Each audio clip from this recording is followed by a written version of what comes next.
Je la serre dans mon cœur pour faire ta volonté. Elle procure la sagesse et le salut divin. Elle me place loin du mal et m'enseigne ta bonté. Ta parole est lumière, ta parole est lumière. Je la serre dans mon cœur pour faire ta volonté. Quelle précieuse lumière, quelle précieuse lumière. Elle me place loin du mal et m'enseigne ta bonté.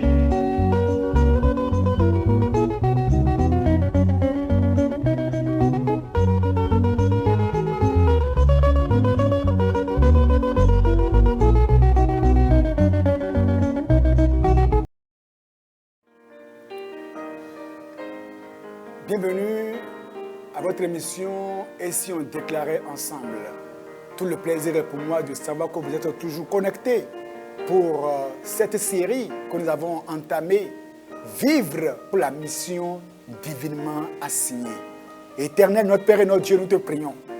Permets-nous, Seigneur, de rester dans la vérité. Permets-nous, Seigneur, de vivre pour la vérité. Permets-nous, Seigneur, Père, de faire le bon combat pendant que nous passons par ce monde. Révèle notre mission, Seigneur. Donne-nous, Père, de mener un combat qui a une portée éternelle et non de focaliser nos regards pour les choses terrestres, les choses passagères et éphémères. Donne-nous, Père, de rester concentrés pour les choses essentielles de ton royaume. Merci, Père éternel. Au nom de Jésus, nous avons prié. Amen.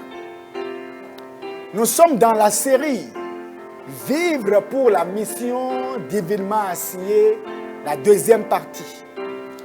Eh bien, dans le livre de 2 Timothée chapitre 4, 2 Timothée chapitre 4, à partir du verset 7, je lis: J'ai combattu le bon combat.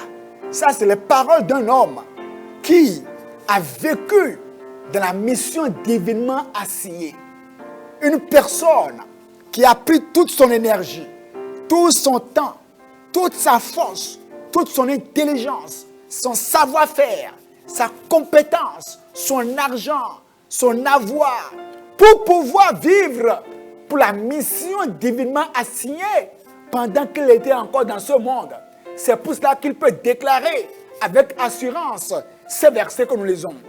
2 Timothée 4, verset 7. Lisons. J'ai combattu le bon combat. J'ai achevé la course. J'ai gardé la foi. Désormais, la couronne de justice m'est réservée. Le Seigneur, le juste juge, me la donnera dans ce jour-là. Et non seulement à moi, mais encore à tous ceux qui auront aimé son avènement. Alléluia. Ça, c'est les paroles de quelqu'un qui a vécu pour la mission divinement assignée. Et lorsque nous parlons de la mission, c'est quoi en réalité? La mission, c'est la charge donnée à quelqu'un d'aller accomplir quelque chose ou de faire quelque chose. La charge donnée à quelqu'un. Et Dieu, en te créant, il t'a donné une charge. Il t'a donné un cahier de charge pour dire, toi, Rigobert, toi, Paul, toi, Esther, toi, Déborah, toi, Gédéon, tu as une mission à accomplir sur terre. Donc, il y a une charge que Dieu t'assigne. Et c'est par rapport à cette charge que Dieu a même choisi ton genre, masculin ou féminin. C'est par rapport à ta mission sur terre que Dieu a choisi ta taille. Par rapport à ta mission sur terre que Dieu a choisi ta nationalité. Par rapport à ta mission sur terre que Dieu a choisi même tes géniteurs. Donc, rien n'a été fait au hasard, Dieu en te créant. Parce que Dieu voulait que tu accomplisses ta mission sur terre. Alors aujourd'hui, c'est quoi notre mission sur terre? Je vous parlerai dans un premier temps de la mission générale de tous les chrétiens. Quand quelqu'un n'est pas encore né de nouveau, mais lui, il est carrément ailleurs. il est encore hors sujet. C'est lorsque quelqu'un naît de nouveau qu'il rentre dans le plan de Dieu pour sa vie réellement. Donc, tout chrétien a une mission. Donc, la mission générale. Tout le monde a une mission générale. Et maintenant, chacun dans ce monde a reçu de Dieu une mission spécifique. Une mission taillée sur mesure. Une mission propre à cette personne-là. Donc, quelle est la mission générale que Dieu assigne à quiconque est enfant de Dieu, quiconque est chrétien né de nouveau? Quelle est cette mission? C'est la mission la mission d'ambassadeur. Dans 2 Corinthiens 5, verset 20, tu peux être n'importe qui, c'est la mission générale. 2 Corinthiens 5, verset 20, c'est la mission d'un ambassadeur.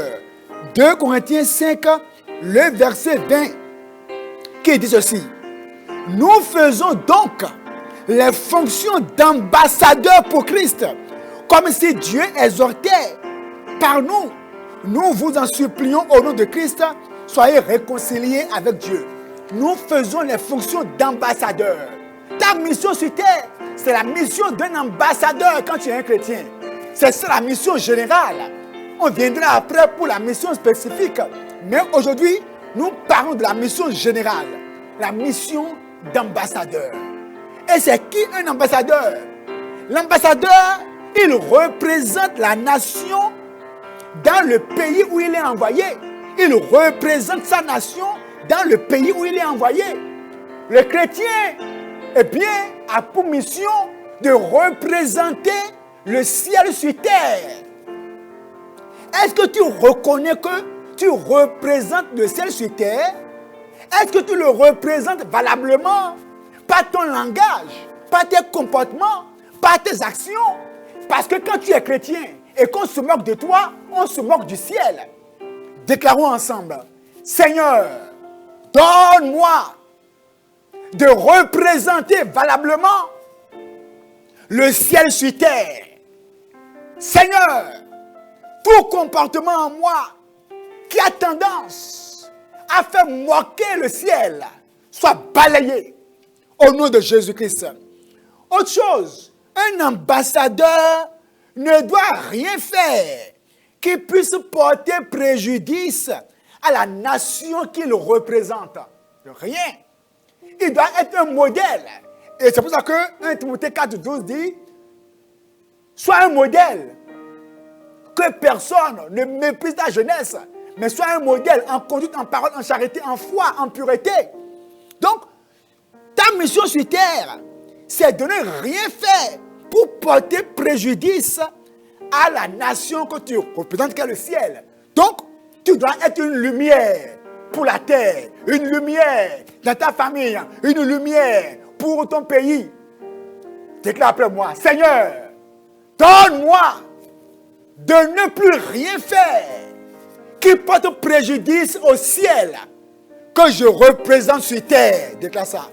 Oh Dieu, donne-moi d'être un vrai ambassadeur du ciel sur la terre et de porter les fruits dignes d'un enfant de Dieu afin d'honorer le ciel sur terre.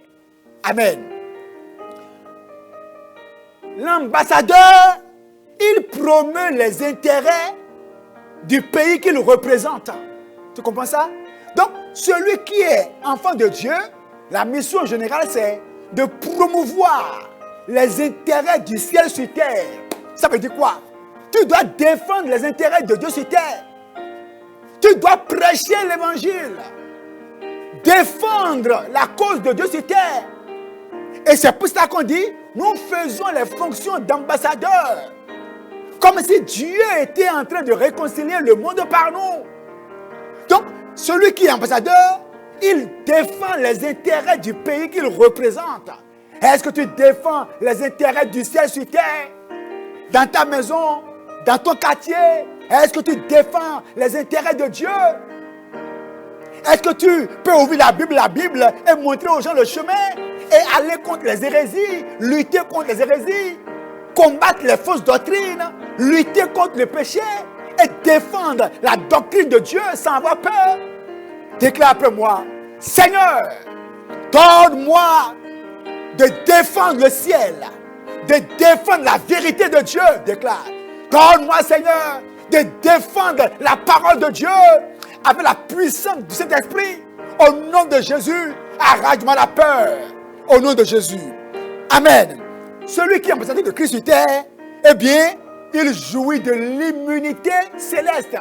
Tout comme un ambassadeur jouit de l'immunité diplomatique.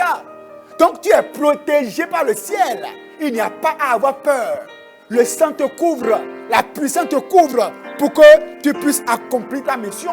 Et puis, celui qui est ambassadeur, il est soutenu par le gouvernement.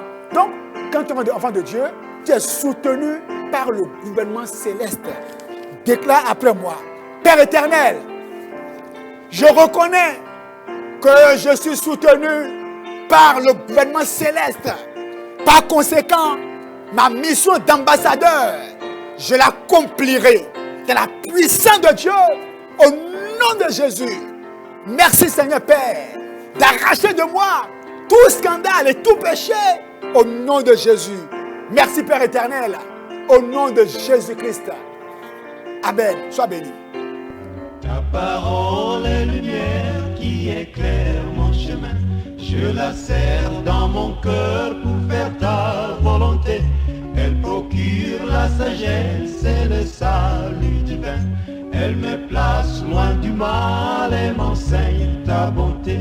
Ta parole est lumière, ta parole est lumière. Je la serre dans mon cœur pour faire ta volonté. Quelle précieuse lumière, quelle précieuse lumière. Elle me place loin du mal et m'enseigne ta bonté.